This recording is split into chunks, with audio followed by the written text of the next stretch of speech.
Hi everyone, welcome back. We're going to talk about doing bivariate analysis, which we had a little bit of an introduction to that when we did correlation analysis and also t-tests in the context of looking at hypothesis testing. Now we're going to kind of round out the different types of bivariate tests that we can do as part of an analysis that are largely dictated by the levels of measurement or the number of categories we have in our variables.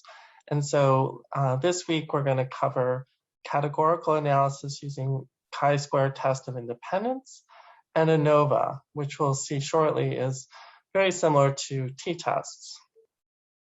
So our learning objectives for this week are to understand the conditions under which it's appropriate to do a chi-square test of independence, how to compute a chi-square statistic, and discuss the different non-parametric tests that are also available for other situations where data might not conform to certain distribution assumptions. So as we'll see here in a moment, the chi-square statistic is for categorical variables which don't follow the distribution assumptions that we had with our continuous or interval level measures. So as I said from the very beginning of the course, the choice of our bivariate statistical test is often based on the levels of measurement. There's also considerations of the distribution assumptions, as well as the study design and study aims. We talked earlier about collapsing our data from continuous to categorical data, and there may well be instances where if we were trying to model, let's say, presence of disease versus not having a disease, we may simplify that information from a continuous measure to a dichotomous measure, in which case we're going to have to change our approach to analysis. So far we've only considered situations where the outcome variable is either interval level or ratio level. And specifically with the t-test, we have a categorical variable that has only two possible categories. Pearson's correlation, we have interval or ratio level measures for both our x and our y variable, both our independent and dependent variable. This week, we're going to cover situations where we have categorical data as both our independent and dependent variable, as well as situations that t-test can't take care of, which is when we have a categorical variable that has more than two values, which is fairly common.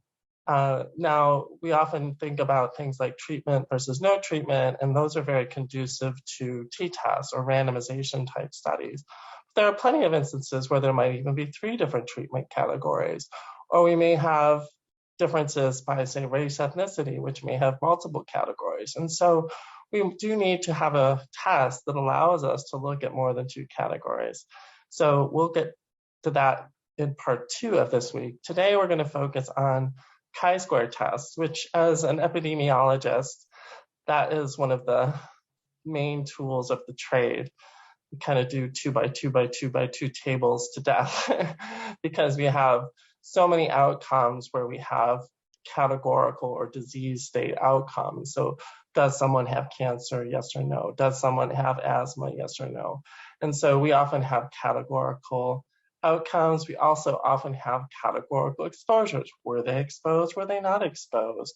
Or something like that. So as an epidemiologist, biostatistician, we often use chi-square tests to get an understanding of bivariate relationships among categorical variables.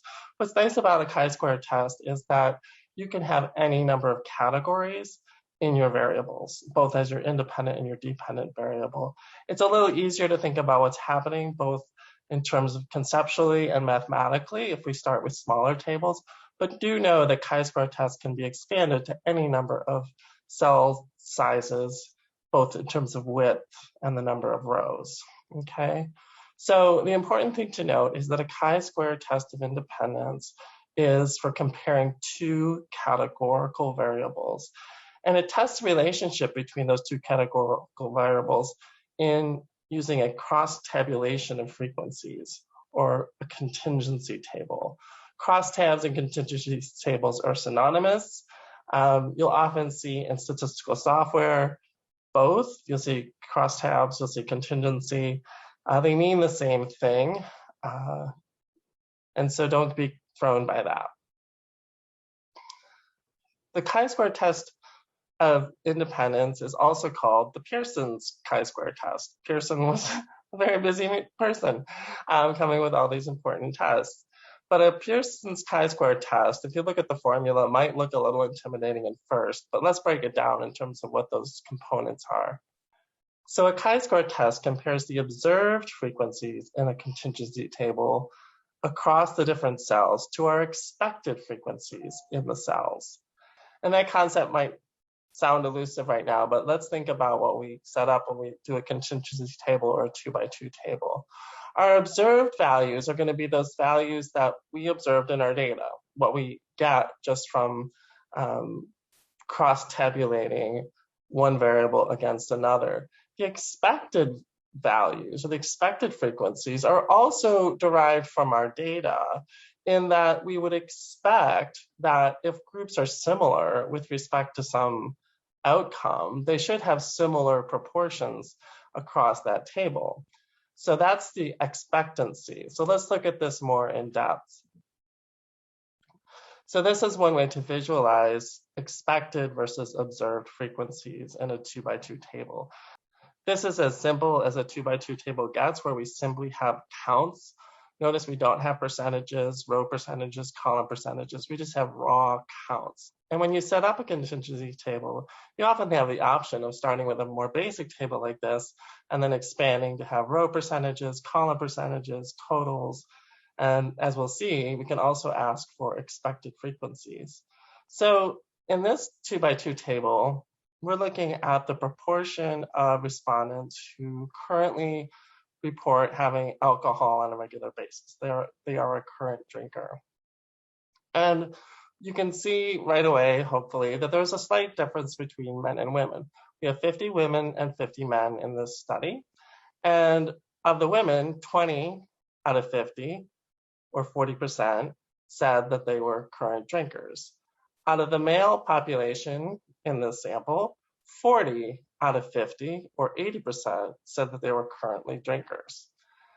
So there's a difference, but what would be the expected frequency if the two groups were the same? Well, we simply look at the marginal totals here. We have 60 out of 40. So on average, you might think of it that way, or as a total, 60 out of 100 are drinkers, or 60%. So if men and women were equal, we would expect them both to have the same relative frequency as the total. Not the same counts, because obviously that's the sum of the two groups, but we would expect proportionately them to be equal. Okay, so that's really all observed versus expected means, is comparing each subgroup to the total, and the assumption is going to be that if they're different from the total, then there are differences among the groups. Okay, so because 60 out of 100 in the sample drank alcohol in total, if the groups are the same, we would have expected that 60% of females, and we could just multiply our sample size of 50 women times 60%, our expected count would be 30 to be drinkers and 40% to be non-drinkers, or n equals 20. We would also have expected that men have a drinking prevalence of 60%, or 30 drinkers, 30 out of 50 drinkers.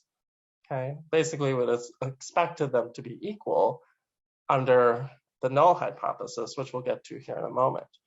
However, we observed that only 20 out of 50, or 40% of females are drinkers, while 40 out of 50, or 80% of males are drinkers. Okay. The question then becomes, could this observed difference between observed and expected frequencies by sex be due to chance alone? Okay, so it clearly looks like a difference here. Our sample sizes are small-ish. We have 50 in each group, but it would be hard to imagine that out of a sample of 100, that this wasn't a potentially statistically significant difference. Well, we don't rely on just eyeball tests. We do want to formally test this hypothesis to see whether there are subgroup differences or sex differences in the rates of which alcohol is regularly consumed. I know it's not the most exciting research question, but here's just an example of using this statistic. So the null hypothesis, as you might guess, is that the two variables are independent and have no association, okay? In which case, when we calculate the chi-squared statistic, it would actually equal 0. That the differences between the observed counts and the expected counts would be close to or equal 0, and they would sum to 0. The alternative hypothesis is that the two variables are not independent and are associated, or in other words, that our chi-square value that we compute is meaningfully different from 0. We can look at this schematically. Now, this is generating two tables just to visualize the information. You can look at this all within one table, as you'll see as you move forward in doing hands-on calculations. But at the top, we have our observed frequencies. This is what we actually get when we run a contingency table. We can then calculate our expected frequencies based on those marginal frequencies. We would expect 30 females to drink and 20 to not. We would expect 30 males to drink and 20 to not.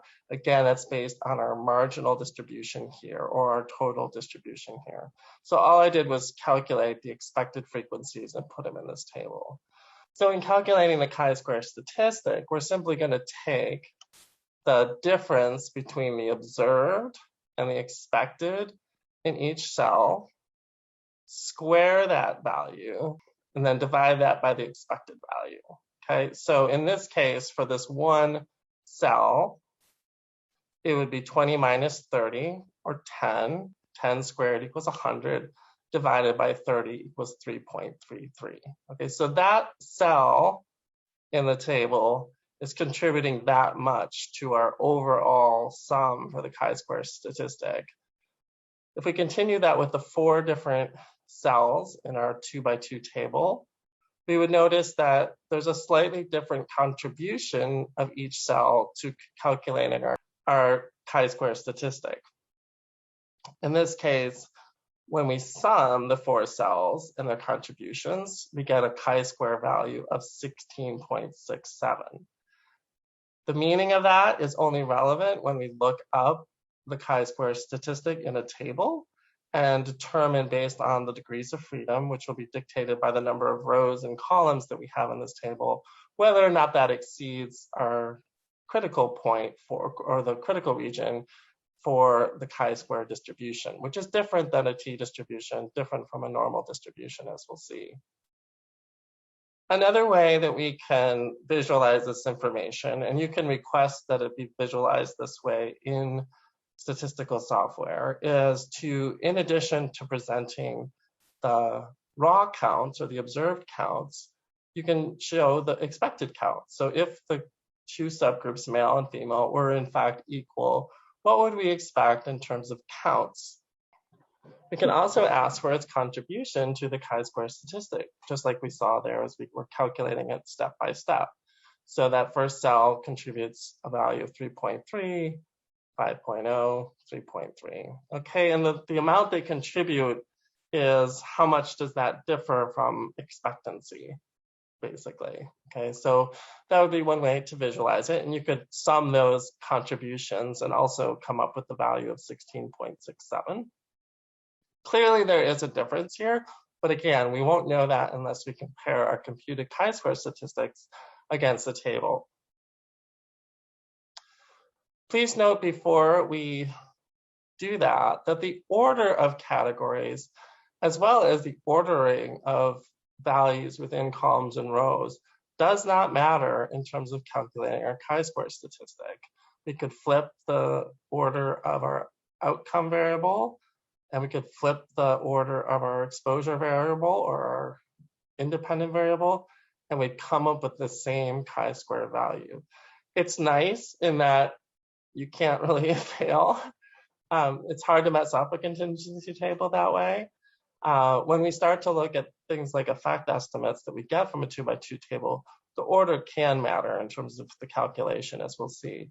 But in terms of just saying overall, is there a statistically significant difference among our groups in terms of observed and expected frequencies? It does not matter how you set up your table. Now, conceptually, it's helpful to think of there being an exposure, and usually we put that as our rows, and some sort of outcome, which we put as our columns. But again, for calculating the statistic, it's not essential that we do so. So in some ways, it's similar to Pearson's R, where you can flip the X and Y variables and you get the same calculation for Pearson's R. And that does kind of reinforce the notion that it really isn't a test of association as opposed to saying that one variable causes another variable. Even if that's what our thinking is or our conceptual model is, that it's interchangeable. Okay, so both Pearson's correlation coefficient and Pearson's chi-square, the order doesn't matter in terms of how we set it up. Some additional assumptions of a chi-square test is that we have random sampling of observations from the population. This is a common theme in the statistics that we're learning in this course because they are based on random sampling. No different here. And in fact, the chi-square test of independence, don't confuse that up with being independently sampled. That can be a little confusing. The assumption of independence is different than saying the two variables are dependent of each other in terms of their statistical association. So each set of observations are not dependent on each other. So it wouldn't be appropriate for things like members of the same household or repeated measurements on the same person. Just like with a t-test where we assumed independence, we do have a solution where if they are paired in some way, we can do that, but we wouldn't use a chi-square test of independence, as we'll see shortly. Okay, one final assumption is that the expected frequency is always greater than 0. It's rarely difficult to meet that assumption. So the logic of a null hypothesis in the chi-square framework, if the null hypothesis is true, there should be equal proportions in the two groups in this case, or if we had multiple groups, there should be similar frequencies across those groups. It's almost like a test of proportions where we're just saying, are the two proportions the same? We don't get into tests of proportions in this course, but you could use a 2x2 table and essentially calculate a test of proportions, whether two proportions are different. The nice thing about a chi-square test statistic is that you can then do it for multiple categories. The test contrasts observed frequency in each cell of a contingency table with the expected frequency. That is, the frequencies that we would expect under the null hypothesis of no association. Okay? So the logic's fairly straightforward, and really all that a chi-square test can tell us is there a difference across the cells in terms of differences between observed and expected. So if we have 3 categories on our row variable, we can't say which row is different from the other. We can simply say that there are differences among the groups. They are not equal. It's very important that you consider that because there may be 2 groups that are very similar and then one group that's different. And it may be tempting to say that one group is different than another, even when we have 3 categories. But formally, we're testing differences among all the different groups. So before we can understand what our value that we calculated for the chi-square statistic, what it actually means, we need to calculate the degrees of freedom. Whereas in a t-test, it was based on the sample size, this is going to be based on the numbers of rows and columns. Specifically, the number of rows minus 1 times the number of columns minus 1. So if we have a 2x2 table, 2 minus 1 times 2 minus 1, our degrees of freedom equals 1.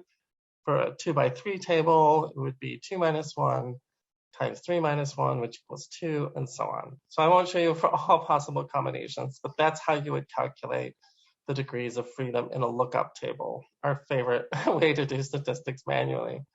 So if we calculated a chi-square statistic and we looked at our table, we would determine our critical value. So for a 2x2 table, a critical value at alpha 0.05 and degrees of freedom of 1 is always going to be 3.841. It's one of the very few values that I might recommend memorizing from a lookup table, because if it's higher than that for a 2x2 table, you know it's statistically significant. Okay, so our critical value is 3.841. Our calculated value in this alcohol example was 16.67, clearly higher than our critical value. Therefore, we conclude p less than 0.05. More often than not, as we did with t-tests, we're going to use software to calculate an exact p-value based on more complex mathematics. We can also assess the magnitude of the effects in a chi-square test. Okay, so the chi-square test value can give us some indication of the difference between the two groups. But a more useful index would be the phi coefficient, which is similar to a correlation coefficient in that the value varies from 0 to 1 and can be interpreted similarly to a positive correlation coefficient. Okay. Now, Kramer's V is the same thing as a phi coefficient, but for when we have more than a 2 by 2 table. So you can think of Kramer's V applying to all of the different sizes of table. And like the phi coefficient, it goes from 0 to 1. And in the case of a 2 by 2 table, it would be phi. So Kramer's V is often reported in statistical software. And again, you can interpret it similarly to a positive correlation, where 0 means no relationship and 1 means fully associated. You don't see those reported that often in the public health and medical literature. What's more common is effect measures based on the cross-tabulation of data to calculate something like a relative risk, prevalence ratio, or an odds ratio, which can be easily calculated from a 2 by 2 table. We don't have really comparable measures of effect from other size tables, so this is really specific to 2 by 2 tables. And as I mentioned in epidemiology, public health, and clinical research, we often do want to talk about risk or prevalence, or in the case of some study designs, we calculate an odds ratio. I'm just putting this out here to know that you can calculate some other effect measures, and we can also calculate 95% confidence intervals from those effect measures. So you will often see relative risks or odds ratios or prevalence ratios presented along with 2 by 2 tables in chi-square statistics. So I wanted to make you aware of that as you're reading literature, that these are simply derived using these formulas that I'm showing here, where in the case of relative risk, it would essentially be characterizing the incidence in one group compared to the incidence in another group. Same with the prevalence ratio, which would be the proportion who have an outcome of interest in one group compared to have the outcome of interest in another group. And then an odds ratio is a little different. It's looking at the ratio of yeses to nos in one group to the yeses and nos in another group. And under certain circumstances, that can be very similar to a relative risk. So really, study design would dictate what type of effect measure you would calculate, and you won't be tested on effect measures in this class in terms of prevalence ratios and risk ratios, but you will see them in the literature, as I mentioned. One final consideration when doing a chi-square test is that if the cell counts, the expected cell counts, dip below 5, you should calculate what's called a Fisher's exact test. This helps protect against a type 1 error or an alpha error, and it actually exactly calculates a probability based on the distribution that's seen in the table. We won't get into the mathematics of it, but if an expected cell for any portion of a table is less than 5 in a 2 by 2 table, or if we have larger tables, if more than 25% of the cells have expected counts of less than 5, we'll want to report the p-value derived from Fisher's exact test. This does come up, especially when we have categories that are sparsely populated in the data set. We could have a few cells that don't meet that criteria. So it's important to look at that. Similar to in a t-test, we want to look at certain assumptions about variance. In this case, it's a little bit of a pain, but we should always be mindful when we start to get small cells that we should report out the Fisher's exact test.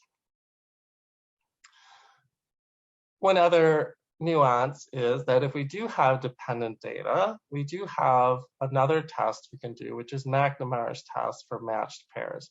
Very similar to a paired t-test, where often by design, we're looking at the same people at 2 points in time.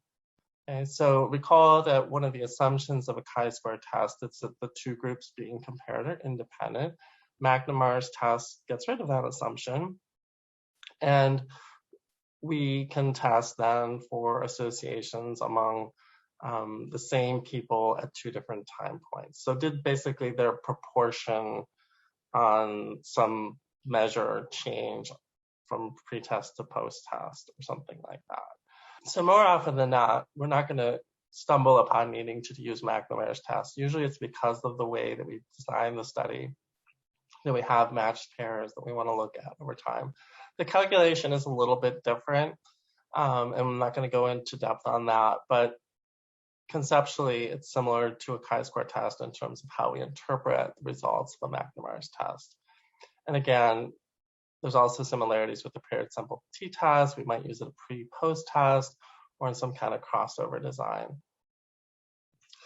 Both McNemar's tests and the chi-square test of independence are examples of what we call non-parametric tests. Non-parametric tests are used when the outcomes are not measured on an interval or ratio scale. So both of those use categorical variables. And so our assumptions about distributions are different. We can also use non-parametric tests when our assumptions about parametric tests are severely violated. For example, if we have a relatively small sample size and our outcome variable is not normally distributed, we may have to use a non-parametric test. There are situations, particularly in small sample situations, but in other situations as well, where we might need to use a non-parametric test. We're not going to go into great depth into non-parametric tests. It's important that you be aware that they exist. If you look at the medical literature, you'll notice that they aren't used that often, but it is important to know that they exist. So to summarize the difference between parametric tests and non-parametric tests, parametric tests makes assumptions about the normal distribution or some distribution. So t-test, f-test, where the dependent variable is either continuous or interval level. Non-parametric tests are used when the dependent variables are measured on nominal or ordinal scales with no assumption about the distribution. Okay, so that's the best way to think about it. We can also call non-parametric tests distribution-free tests. You may see that written sometimes. But again, we're not going to go into great depth. Know, though, that there is always a non-parametric equivalent to a parametric test. So for an independent groups t-test, the non-parametric version would be a Mann-Whitney U-test, which would be based on order or rank as opposed to the underlying continuous variable. Notice that Mann-Whitney U-test is not a paired test. It has to do with the fact of violating the distribution assumptions of the t-test. A dependent groups t-test, if we violate the assumptions, let's say, of normality in a dependent group t-test, then we would use the Wilcoxon sign ranks test. You won't use it in the short run, but it does exist, and it allows us to do a test when we have violated assumptions. Likewise with ANOVA, which we're going to cover this week, there's a non-parametric equivalent. Repeated measures ANOVA, there's a non-parametric equivalent. So it's just important that you know that those exist. We always have some solution when we are doing statistics, and sometimes it took time for statisticians to develop these other methods to allow for certain violations of assumptions. And usually we name them after the statistician who comes up with it, as you can see. But the use of non-parametric tests is important because we should be looking for violations of distribution assumptions before running a statistical test. We shouldn't just jump in there and run a test without checking the assumptions. However, as I mentioned, the use of non-parametric tests is relatively uncommon compared to their parametric equivalents. One reason is that based on the central limit theorem, The shape of the sampling distribution often does approach normality as we get larger and larger samples, and so we can violate certain assumptions about normality as we get larger samples. That's one reason. The other is that people don't always understand non-parametric tests, and the level of understanding among non-statisticians is somewhat limited. So it doesn't justify their lack of use, but you won't see them as commonly in the literature. In some cases, it may have been appropriate or more appropriate for them to use a non-parametric test. But again, if you were to look at the literature, you're not going to see this as often. So summarizing chi-square tests, they're kind of the workhorse in a lot of fields for looking at associations when we have categorical variables. And in healthcare and in public health, we often have dichotomous variables, like I said, either based on exposure status or disease status. So chi-square tests are used a lot in epidemiology and in clinical research. The chi-square test is an example of a non-parametric or distribution-free test. Another important point is that it can be used for any number of combination of rows and categories, and we calculate the degrees of freedom accordingly based on the numbers of rows and columns. There are some small conditions under which our calculation may result in a type 1 error, such as when we have very small expected counts, in which case we need to do a correction using the Fisher's exact test. So chi-square tests are pretty easy to visualize what's happening. When we look at the data, often we can have that sort of eyeball test to see what's happening in terms of differences of proportions, but we're still going to want to calculate specifically a formal test of a hypothesis of no association and see to what extent our data fit expectancy. So next time we're going to talk about ANOVA, which will be an extension of t-tests that just simply allow us to have multiple categories, similar to how a chi-square test allows us to have multiple categories for both the dependent and the independent variable. In the case of ANOVA, we're still going to have a continuous independent variable, but we're going to allow for multiple categories. All right, talk to you soon. Thanks.